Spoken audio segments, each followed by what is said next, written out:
I mean, it's an Atlantean temple, basically, that he had there.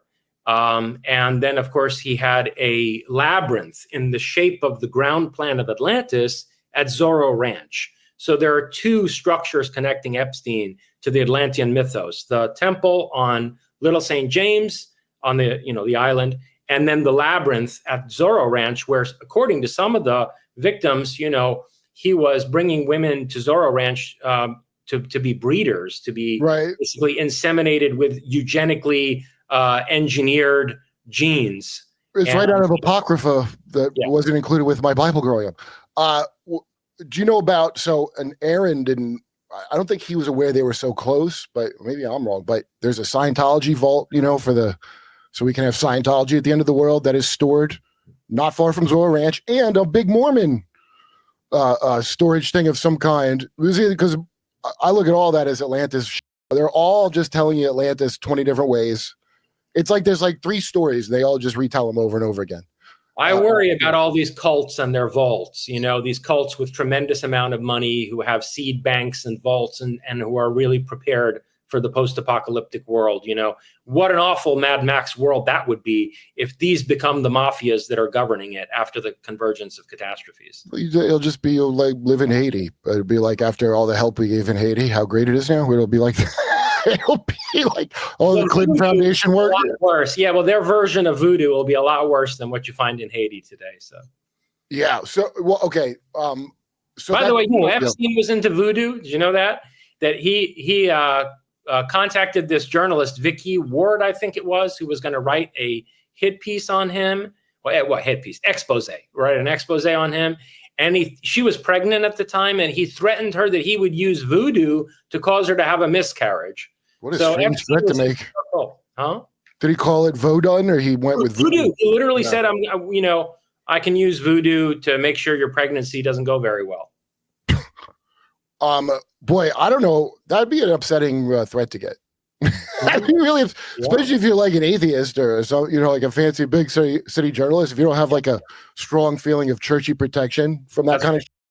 Yeah. Oh, that's creepy. So were you in school? Was Epstein was a teacher when you were there? Did you say or no?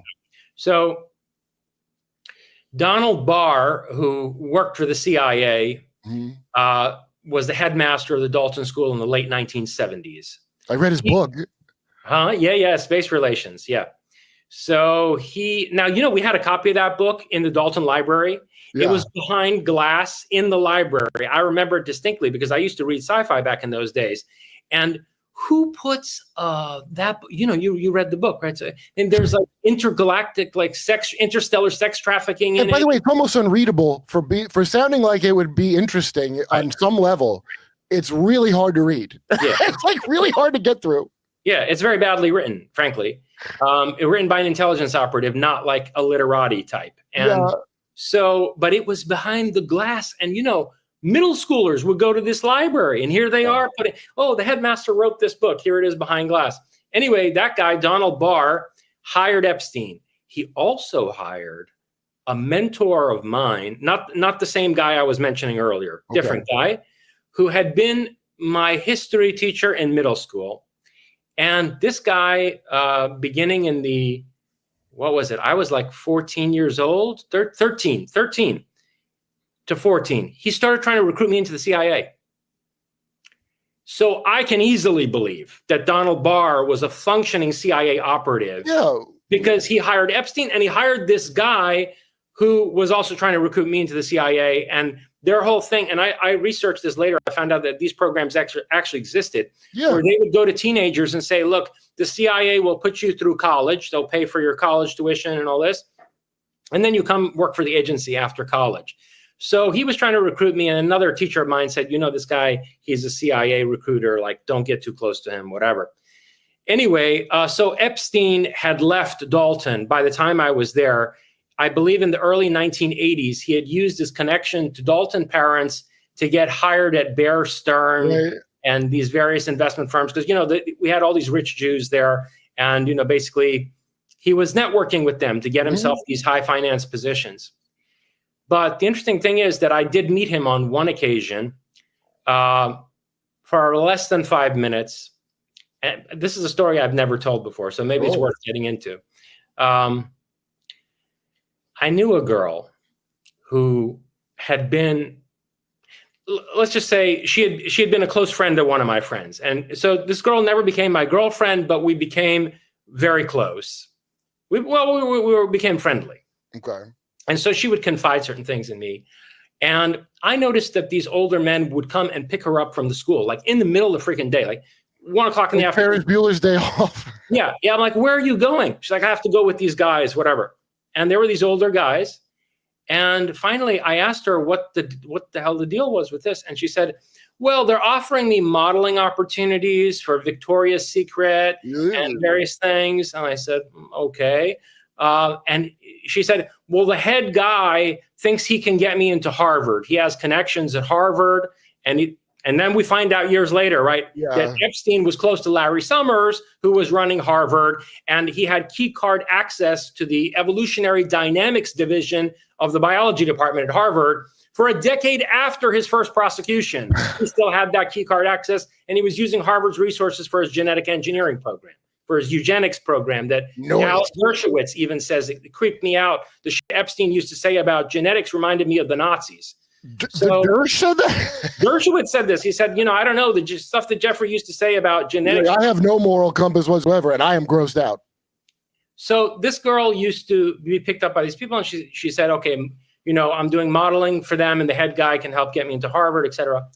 One night, and she was in the dance theater workshop. Now, she fit the typical Epstein girl profile, good-looking blonde girl, and she later went on to have a relatively successful career. Anyway, one night there was this dance theater workshop, and she was in it, and I came to watch this performance. And after the performance, I noticed that there was this guy and a woman who was with him, who I think was Ghislaine Maxwell, and they were like telling her to hurry up and get ready to go with them. They were annoyed that she was taking too long to leave. They were like, the car's waiting, you need to get your shit together, and we need to go. And I knew that he was one of these guys involved with these guys who would pick her up from school. So I confronted him between the gate. We have this gate, and between the gate and the door to the school, he came out the door, and I gave him this look, like intense, accusatory look.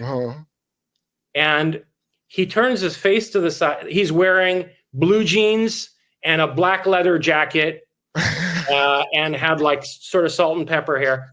And he turns his gaze to the side to avert my eyes. And he says, well, I used to teach here. As if that was kind of an excuse. Like, as if that is some justification for why you're taking this 14-year-old. I'm shocked that he averted his gaze. That's an interesting thing. Well, because I looked at him with some ferocious intensity. Yeah, well, I mean, you would think someone that far gone would have no shame in their game. Well, it is interesting what his reaction was. And because he could tell that I cared about this girl and was concerned, Well, that could cause complications later. Yeah. So that was my brief encounter with Jeffrey Epstein outside Dalton. Well, I've always said I just want one thing, and that's justice for Jeffrey. I know he didn't kill him. It's so weird. Yeah, you see the pictures of that camp that Epstein has a lodge at now, I guess, at kids camp. I forget what it's called, but Maria Bamford, the comic, went there to the Epstein building of it, and it's shocking the amount of people that I know who have some strange connection. Well, because anything showbiz related, of course, is going to be connected to that. That's so lousy with every kind of, spy or mind control freak. Yeah. I mean, think of all the movies. I mean, it's all like they do this. Why do they do the same movies over and over? Well, until you learn. That's why.